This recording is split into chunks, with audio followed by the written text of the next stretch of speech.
رفقا سلام، چطورید؟ امیدوارم هر جا که هستید در صحت سلامتی و روال باشید. امروز 3 فیلم ترسناک براتون آماده کردم که قدیمی هستن ولی تو سبک خودشون هنوز رو دستشون نیومده. در ادامه بهتون توضیح میدم که اینا چه سبکی هستن و کلا رو چه آدمایی تاثیر بیشتری داره. قبل اینکه بریم سراغ ویدیو، من حسن هستم و خوش اومدید به کانال نرواز هارر و اولین ویدیوی من تو کانال یوتیوب. رفقا اینجا راجع به آگاهی فردی، موجودات فراتبی و غیر طبیعی، موضوعی ترسناک، داستانهای ترسناک و این سبکا و کلا اتفاقاتی که داره تو جامعه میفته و ما ازش بیخبر هستیم، معرفی فیلم‌های ترسناک و کلی کاتگوری راجع به این موضوع من براتون تحقیق میکنم، ویدیو میسازم و تو چنل آپلود میکنم که آگاهیتون بره بالا. و بدون معطلی بریم سراغ ویدیو.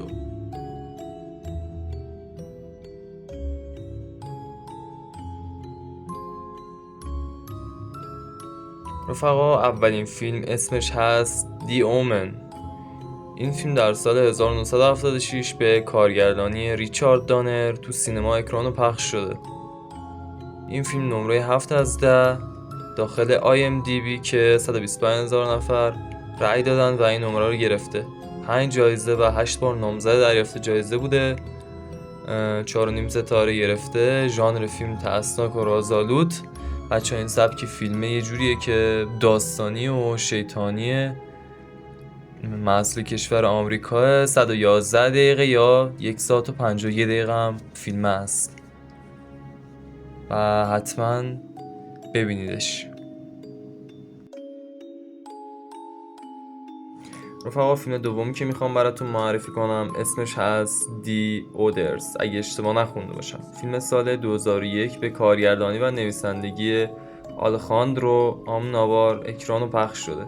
این فیلم نمره 7.6 از 10 رو گرفته با 186,000 نفر که این رأی رو دادن. برنده 29 بار جایزه و 55 بار نامزد دریافت جایزه شده. این فیلم از 5 ستاره 4.7 گرفته. ژانر فیلم ترسناک، رازآلود و هیجان انگیز است. فقط کلا سبک فیلم یه جوریه که حالت درامتور داره و پیشنهاد میکنم تنها ببینیدش. زمانش 101 دقیقه یا 1 ساعت و 44 دقیقه است. کلا سبک فیلم بالی داره. من پیشنهاد میکنم ببینید.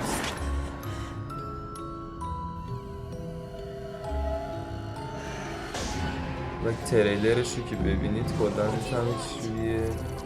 سبک درام یواش طوری داره داستانش، هیجان انگیز مثلا.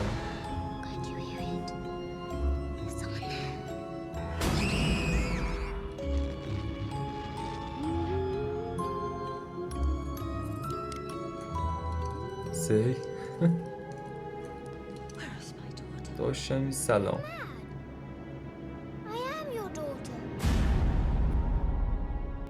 رفقا فیلم آخری که میخوام براتون معرفی کنم پیشنهاد خودمه. اسمش هست روزماری بیبی. فیلمی به ژانر ترسناک و روانشناسی محصول سال 12 ژوئن 1968 به کارگردانی رومن پولانسکی نوشته و اکران شده است که تقابل دین شیطان در زندگی روزمره نشون میده.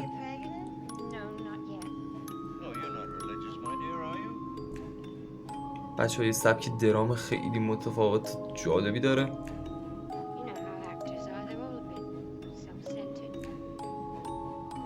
بچه این فیلم نمره 8 از 10 با رأی 224,000 نفر تو IMDb داره. 12 برنده جایزه و 12 بار نامزد دریافت جایزه شده. زمان این فیلم 137 دقیقه یا 2 ساعت 16 دقیقه در رده سنی 16. یعنی واقعا روانشناسی نباید بالای 16 سال اصلا نباید ببینن این فیلمو.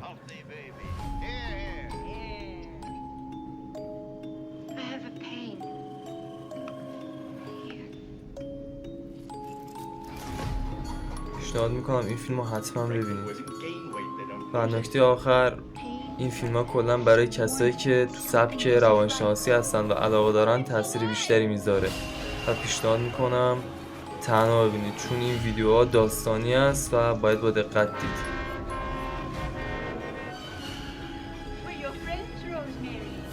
داستان شیطانی داره، مثلا کلا روحی و جنی و اینا نیستا. سبک جالبی داره. نمیدونم تو این سالی که اینا داشتن یه همچی فیلمی درست میکردن چه مخی داشتن، ولی خب